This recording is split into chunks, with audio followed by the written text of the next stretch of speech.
4년 외면한 딸 무덤, 사위의 배신이 숨긴 마지막 핏줄을 만나다.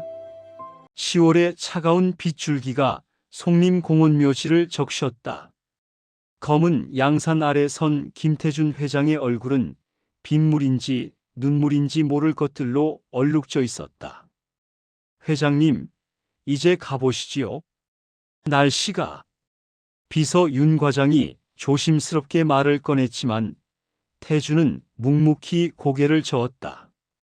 딸 유진의 묘비 앞에 선 지 벌써 1시간째였다. 4년 만에 찾은 딸의 무덤. 아니, 정확히는 4년 동안 외면해온 딸의 무덤이었다. 유진아. 낮게 중얼거린 그 이름조차 입 밖으로 내기가 힘들었다. 4년 전 딸이 사고로 세상을 떠났을 때 태주는 장례식장에도 가지 않았다. 결혼을 반대했던 사위와의 갈등, 그리고 딸이 자신을 배신하고 사랑 없는 결혼을 했다는 분노 때문이었다. 하지만 이제는 알았다. 진실을. 회장님, 저기. 윤 과장이 손가락으로 가리킨 곳에 작은 그림자 2개가 보였다. 낡은 우비를 입은 6살쯤 되어 보이는 여자아이와 4살쯤의 남자아이였다. 아이들은 유진의 묘비 옆 벤치에 조용히 앉아 있었다. 태준이 다가가자 여자아이가 벌떡 일어나 경계하는 눈빛으로 쳐다봤다. 누구세요? 엄마 무덤에 왜 왔어요? 그 순간 태준의 심장이 멎는 듯 했다. 아이의 눈빛. 그 강인하면서도 슬픈 눈빛은 어린 시절 유진의 것과 너무나 똑같았다. 너희는 누구니? 하윤이에요. 이건 내 동생 준서고요. 우린 매주 엄마 보러 와요. 태주는 무릎이 꺾였다. 유진에게 아이가 있었다는 것을 그는 몰랐다. 아니, 알려고 하지 않았다. 엄마가 김유진이니? 하윤이 고개를 끄덕였다. 그리고는 준서의 손을 꼭 잡으며 한 걸음 뒤로 물러났다. 우리 엄마 아는 사람이에요? 나쁜 사람은 아니죠. 나쁜 사람. 태주는 스디쓴 웃음을 지었다. 자신이야말로 가장 나쁜 사람이 아니던가. 아니다. 나는 할아버지란다. 다음 날 태주는 윤 과장을 통해 충격적인 사실을 알게 되었다. 아이들은 햇살 고아원에 있습니다. 김하윤, 김준서. 어머니는 김유진, 아버지는 기록에 없습니다. 아버지가 없다고? 네. 유진 여사가 돌아가신 후 아이들을 데려온 사람은 최민호 씨였습니다. 유진 여사의 남편이었던 분이죠. 하지만 그분은 아이들을 고아원에 맡긴 후 단 한 번도 찾아오지 않았습니다. 태주는 주먹을 불끈 쥐었다. 민호. 자신이 그토록 반대했던 사위. 가난하다는 이유로, 집안이 변변치 않다는 이유로 거부했던 그 남자가 결국 딸의 아이들마저 버렸다는 것인가? 아이들이 어떻게 지내고 있나? 윤 과장은 잠시 말을 멈췄다가 조심스럽게 입을 열었다. 하윤 양이 동생을 돌보고 있습니다. 고아원 선생님 말씀으로는 6살 아이답지 않게 의젓하다고. 하지만 밤마다 악몽을 꾼다고 합니다. 태주는 그날 밤 한숨도 자지 못했다. 이튿날 새벽 5시, 태주는 잠을 이루지 못하고 뒤척이다 일어났다. 하윤과 준서의 얼굴이 자꾸만 눈앞에 아른거렸다. 그 경계하는 눈빛, 떨리는 작은 손, 그리고 어른들은 다 거짓말쟁이에요 라던 그 말. 태주는 가운을 걸치고 집 뒤편 창고로 향했다. 오래된 2층 창고는 보통 집사 박 씨가 관리했지만 한쪽 구석에는 태준조차 손대지 않은 곳이 있었다. 먼지가 두껍게 쌓인 상자들. 4년 전 민호가 보내온 유진의 유품들이었다. 회장님, 제가 정리해 드릴까요? 당시 박 씨가 물었지만 태주는 고개를 저었다. 그냥 2개. 딸의 물건을 보는 것조차 견딜 수 없었다. 아니, 정확히는 자신의 죄책감을 마주하기 싫었던 것이다. 이제 그 상자들 앞에 섰다. 총 5개. 크지 않은 상자들이었다. 딸의 32년 인생이 고작 이것뿐이란 말인가. 첫 번째 상자. 테이프를 뜯는 손이 떨렸다.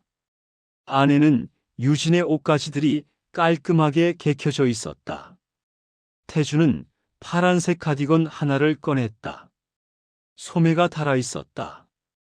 딸이 즐겨 입었던 것 같았다. 옷에서 희미한 향기가 났다. 유진이 좋아하던 라벤더 향. 유진아. 태주는 가디건을 얼굴에 묻고 흐느꼈다. 얼마나 울었을까? 눈물이 마르자 2번째 상자를 열었다. 사진들이었다. 엄청나게 많은 사진들. 태주는 한 장 한 장 꺼내 보았다. 첫 번째 사진. 배가 불러온 유진이 작은 아파트 거실에서 웃고 있었다.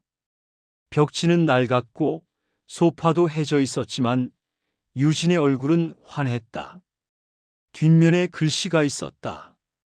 2017년 2월. 하윤이 태어나기 한 달 전. 드디어 엄마가 되어. 태준의 손이 멈췄다. 2017년. 그때 자신은 뭘 하고 있었던가? 딸이 첫 아이를 임신하고 있을 때 자신은 회사 확장에만 정신이 팔려 있었다. 딸이 연락해도 받지 않았다. 다음 사진. 갓 태어난 아기를 안고 있는 유진. 피곤해 보였지만 눈빛만큼은 행복으로 반짝였다. 옆에 민호가 어색하게 웃고 있었다. 젊고 수척해 보였다. 그 다음 사진들. 하윤이 100일 때, 돌 때, 첫 발걸음을 뗄 때. 모든 순간이 사진으로 남아 있었다. 유진은 훌륭한 엄마였다. 태준은 확신했다. 한 장의 사진이 태준의 시선을 사로잡았다. 아파트 베란다에서 찍은 듯한 사진. 유진이 2살쯤 된 하윤을 안고 있고 배는 다시 불러 있었다. 준서를 임신했을 때였다. 하지만 유진의 얼굴에는 전과 달리 그늘이 드리워져 있었다. 억지로 짓는 미소 같았다. 태주는 사진들을 천천히 내려놓고 3번째 상자를 열었다. 아이들의 물건들이었다. 작은 옷가지, 신발, 장난감. 하윤의 첫 신발은 분홍색이었고 굽이 달아 있었다. 많이 걸었던 것 같았다. 준서의 애착 인형은 토끼였는데 한쪽 귀가 떨어져 나가 있었다. 4번째 상자. 아이들 그림이 가득했다. 유치원에서 그렸을 법한 서툰 그림들. 태주는 한 장을 펼쳤다. 3명의 사람이 그려져 있었다. 큰 사람 하나, 작은 사람 2. 엄마랑 하윤이랑 준서라고 삐뚤빼뚤 쓰여 있었다. 아빠는 없었다. 민호는 그림 속에 없었다. 태주는 가슴이 먹먹해졌다. 딸의 결혼 생활이 행복하지 않았음을 알 수 있었다. 마지막 5번째 상자. 크기가 가장 작았다. 무게도 거의 나가지 않았다. 태주는 조심스럽게 열었다. 안에는 몇 가지만 들어 있었다. 유진의 결혼 반지, 낡은 지갑, 스마트폰 전원이 꺼진 상태, 그리고 작은 수첩 하나. 태주는 수첩을 집어들었다. 표지에 또박또박 쓰여 있었다. 하윤이와 준서에게. 손이 떨렸다. 이건 일기장이었다. 태주는 창고 한 구석에 놓인 낡은 의자에 앉았다. 새벽 햇살이 창문으로 들어왔다. 떨리는 손으로 첫 장을 펼쳤다. 3월 5일 마이너스 하윤이 탄생일. 하윤아, 오늘 오전 6시 32분에 내가 태어났어.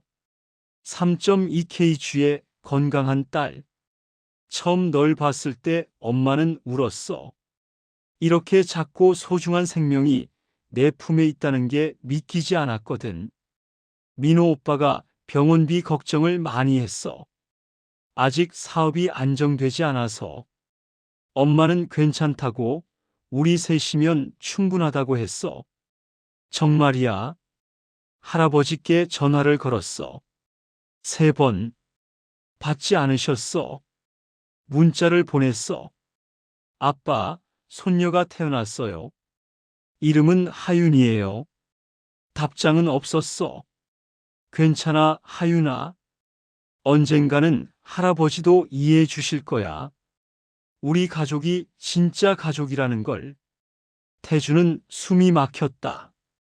그때 그 전화. 기억났다.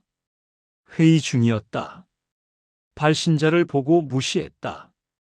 문자도 읽고 지워버렸다. 쓸데없는 연락이라고 생각했다. 다음 장을 넘겼다. 8월 15일. 하윤아, 내가 100일이 됐어. 작은 파티를 했어. 민호 오빠 친구 몇 명이 왔어. 선물은 거의 없었지만 마음만은 따뜻했어. 엄마는 자꾸 할아버지 생각이 나. 할아버지가 여기 계셨다면 얼마나 좋을까? 할아버지는 너를 보면 예뻐하실까? 아니면 여전히 엄마한테 화내실까? 민호 오빠가 요즘 술을 많이 마셔. 사업이 잘 안 된대. 투자자가 빠져나갔대. 걱정이야. 하지만 오빠는 좋은 사람이야. 힘들어서 그런 거겠지. 11월 12일. 하윤아, 엄마가 오늘 많이 울었어. 민호 오빠 사업이 완전히 망했어. 빚이 8천만 원이나 생겼대. 오빠가 집에 와서 소주병을 들고 울었어. 오빠를 안아줬어. 괜찮다고, 다시 시작하면 된다고. 하지만 엄마 마음도 무거워. 아빠한테 전화하고 싶었어. 아빠는 돈이 많잖아. 8천만 원쯤은 아빠한테 큰 돈도 아니잖아. 하지만 할 수 없어. 내가 아빠 말을 안 들었으니까. 내가 민호 오빠를 선택했으니까. 내 자존심 때문에 우리 가족이 힘들어. 엄마가 바보 같지? 태주는 손으로 얼굴을 감쌌다. 8천만 원. 자신에게는 정말 큰 돈이 아니었다. 그걸로 딸의 가정이 안정될 수 있었다면. 하지만 태주는 딸이 무릎 꿇고 오기를 기다렸다. 자신이 옳았다는 걸 인정받고 싶었다. 2년 뒤 6월 20일 마이너스 준서 탄생일. 준서야, 내가 태어났어. 3.5kg. 하윤이보다 좀 더 크네. 아들이야. 민호 오빠가 너무 좋아했어. 아들이 생겼다고. 하윤이가 동생을 보더니 웃었어. 아기다.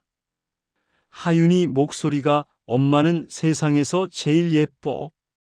엄마는 너희 둘만 있으면 세상 무서울 게 없어. 민호 오빠는 요즘 일 찾기가 어렵대. 늦게 들어와. 술 냄새가 나. 하지만 나쁜 사람은 아니야. 그냥 힘든 거겠지. 엄마가 파트타임으로 일 시작했어.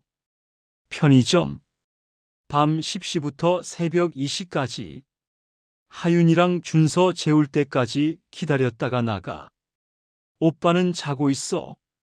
피곤해서. 괜찮아. 우리 가족은 이겨낼 거야. 2월 14일. 오늘 밸런타인데이야. 민호 오빠한테 초콜릿을 만들었어. 돈이 없어서 사진 못하고 직접 만들었지. 오빠가 늦게 들어왔어. 새벽 3시. 엄마가 기다리고 있었는데 오빠는 놀랐어. 화도 냈어. 자기를 감시하냐며. 아니야. 그냥 초콜릿 주고 싶었어. 오빠 얼굴에서 여자 향수 냄새가 났어. 엄마가 쓰지 않는 향수. 아무 말 하지 않았어. 말하면 진짜가 될 것 같아서. 8월 3일. 오늘 알아버렸어. 오빠가 바람을 피우고 있어. 오빠보다 7살 어려. 오빠 전화를 우연히 봤어. 오빠한테 물었어. 오빠는 처음엔 부인했어. 그러다가 결국 인정했어. 엄마 잘못이래. 엄마가 이래서. 엄마가 피곤해서. 엄마여서. 오빠가 그 여자한테 돈도 준대. 한 달에 50만 원씩. 우리 생활비도 빠듯한데. 하윤아, 준서야, 엄마가 미안해. 이혼하고 싶어. 하지만 할 수 없어. 너희 때문에. 너희한테 아빠가 필요하니까. 아빠한테 돌아갈 수도 없어. 내 자존심이 허락하지 않아. 태주는 울음을 참을 수 없었다. 일기장을 가슴에 안고 흐느꼈다. 딸이 얼마나 힘들었을까? 얼마나 외로웠을까? 그 모든 시간 동안 자신은 무얼 했던가? 한참을 울고 나서 다시 일기장을 폈다. 9월 15일. 병원에 다녀왔어.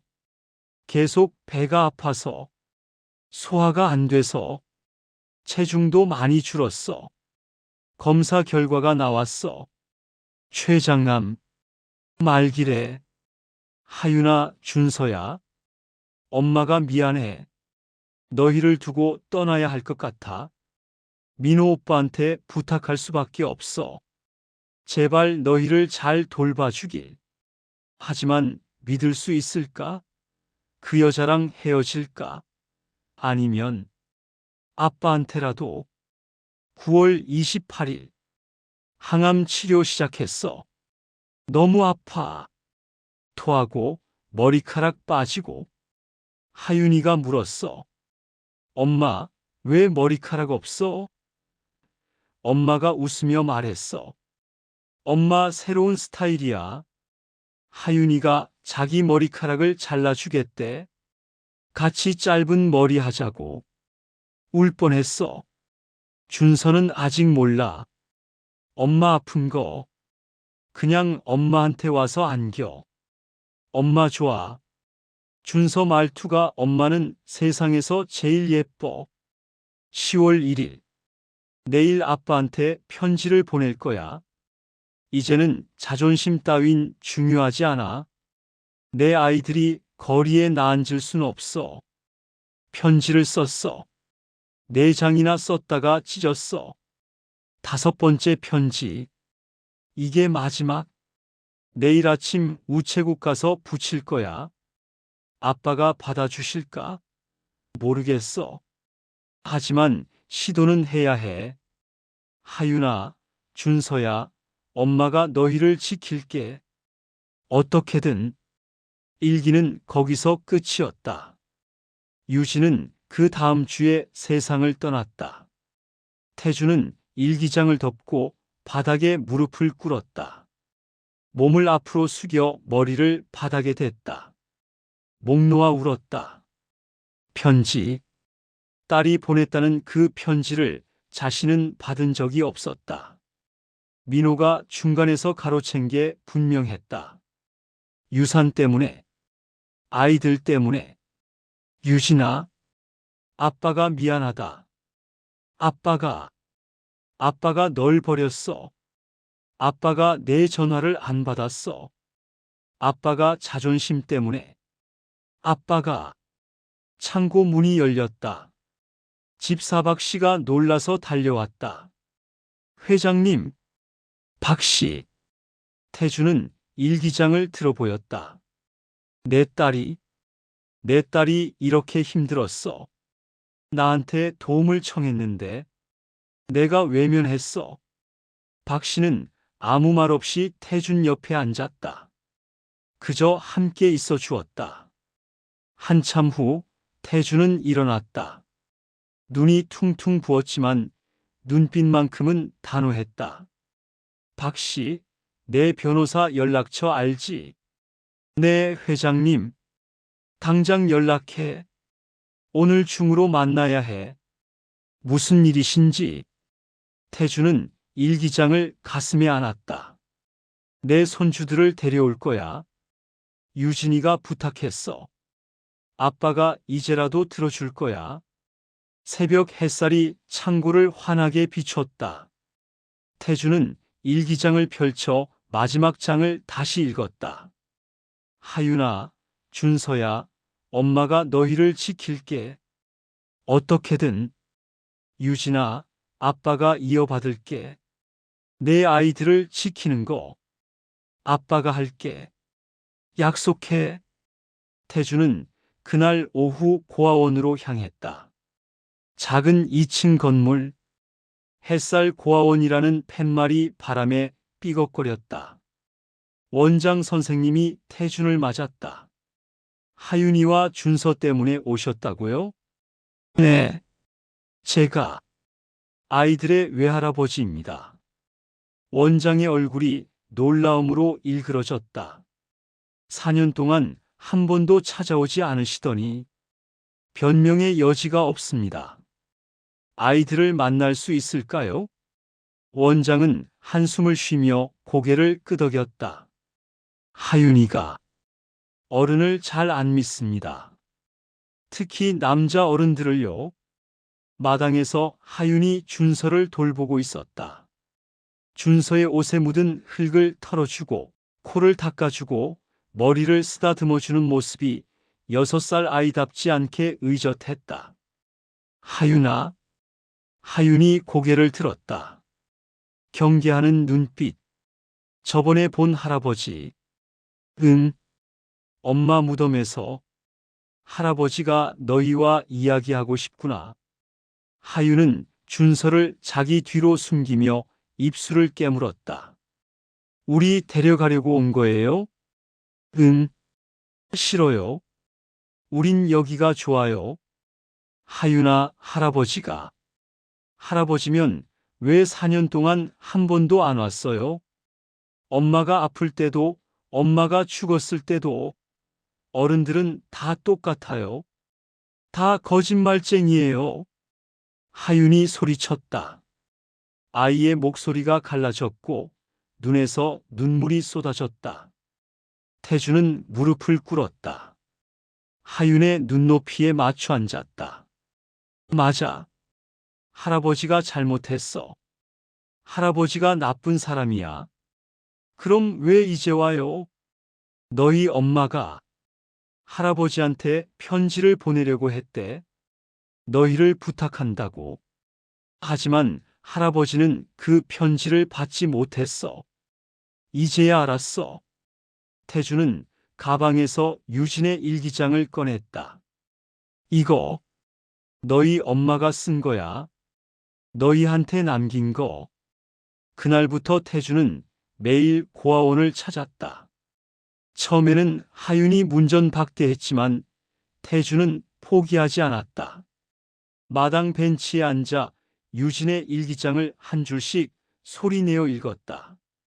하윤은 멀찍이 서서 듣는 척 안 하는 척 했지만 귀는 활짝 열려 있었다.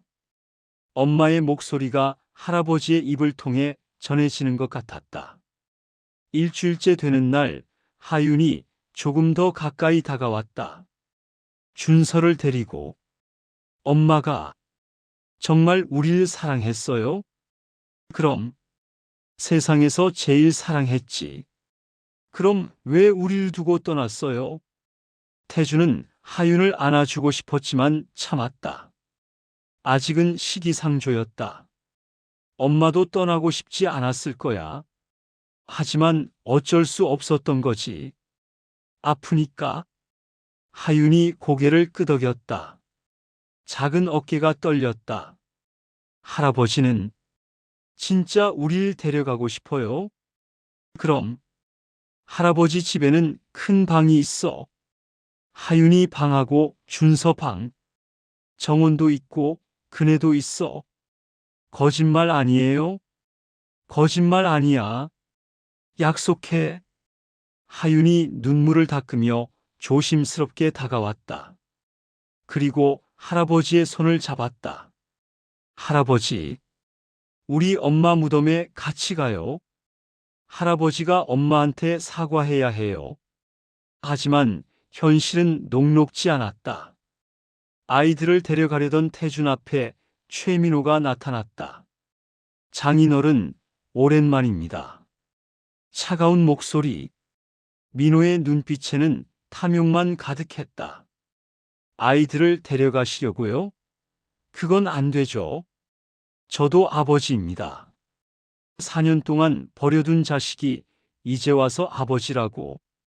법적으로는 제가 친권자입니다. 아이들을 데려가시려면 협의가 필요하겠네요. 민호의 속셈은 뻔했다. 돈이었다. 태주는 변호사를 선임했다. 친권자 변경 소송. 길고 지난한 싸움이 시작되었다. 재판정. 하윤이와 준서도 함께였다. 판사가 하윤에게 물었다. 하윤아, 누구랑 살고 싶니? 하윤은 민호를 한번 쳐다봤다. 그리고 고개를 돌려 태준을 바라봤다. 할아버지요? 왜? 할아버지는 매일 와요. 엄마 이야기해줘요. 나랑 준서 챙겨줘요. 약속 지켜요. 준서도 작은 목소리로 말했다. 아저씨는 무서워요. 할아버지가 좋아요. 민호의 변호사가 반박했다. 하지만 김 회장님은 4년 동안 아이들을 몰랐습니다. 반면 최민호 씨는 버렸죠? 태준이 끼어들었다. 4년 전 저 인간은 아이들을 고아원에 버렸습니다. 단 한 푼의 양육비도 보내지 않았습니다. 단 한 번도 찾아오지 않았습니다. 그게 아버지입니까? 판사가 서류를 검토했다. 최민호 씨 4년 동안 아이들을 방문한 기록이 없습니다. 양육비 지급 기록도 없고요. 이유가 뭡니까? 민호는 말을 더듬었다. 사정이 어려워서. 하지만 최근 유흥업소 출입 기록은 상당하더군요. 판사의 날카로운 지적에 민호는 할 말을 잃었다. 2주 후 판결이 내려졌다. 친권자를 김태준으로 변경한다. 최민호의 면접 교섭권은 제한한다. 법정에 안도의 한숨이 흘렀다. 태준은 하윤과 준서를 꼭 껴안았다. 이제 집에 가자. 우리 집에. 차 안에서 하윤이 물었다. 할아버지, 엄마도 같이 가면 안 돼요? 태준은 웃으며 고개를 끄덕였다. 그럼 엄마도 우리 집으로 모셔올 거야. 예쁜 정원에. 정말요? 약속해.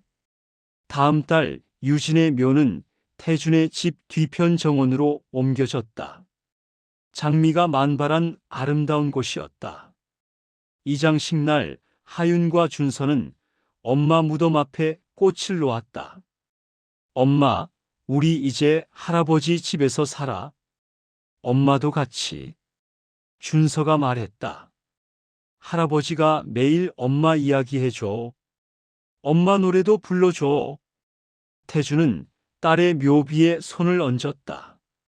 유진아, 아빠가 늦었지? 미안하다. 이제라도 내 아이들 잘 키울게. 아빠가 너한테 못해준 사랑, 이 아이들한테 다 줄게. 저녁 식탁. 처음으로 세 사람이 둘러앉았다. 할아버지, 이거 뭐예요? 준서가 불고기를 가리키며 물었다. 불고기야. 너희 엄마가 제일 좋아하던 거지. 엄마 맛이에요. 할아버지가 만든 거니까. 할아버지 맛이지. 그래도 먹어볼래? 하윤이 젓가락을 들었다. 한 입 베어 물었다. 그리고 눈물을 흘렸다. 맛있어요, 할아버지. 태준도 울었다. 행복한 눈물이었다. 밤, 하윤의 방. 태준은 아이들에게 책을 읽어주었다. 준서는 금방 잠들었지만 하윤은 할아버지의 손을 꼭 잡고 있었다. 할아버지, 안 떠나죠? 안 떠나. 할아버지는 여기 있을 거야. 쭉. 약속이에요? 약속이야. 하윤이 미소 지으며 눈을 감았다. 처음으로 악몽 없이 잠드는 밤이었다. 태주는 창문 밖 정원을 바라봤다. 달빛 아래 빛나는 유진의 묘비. 유진아, 고맙다. 내가 이 아이들을 남겨줘서, 아빠가 다시 살 이유를 줘서. 바람이 불었다. 장미꽃잎이 흩날렸다. 딸의 대답처럼.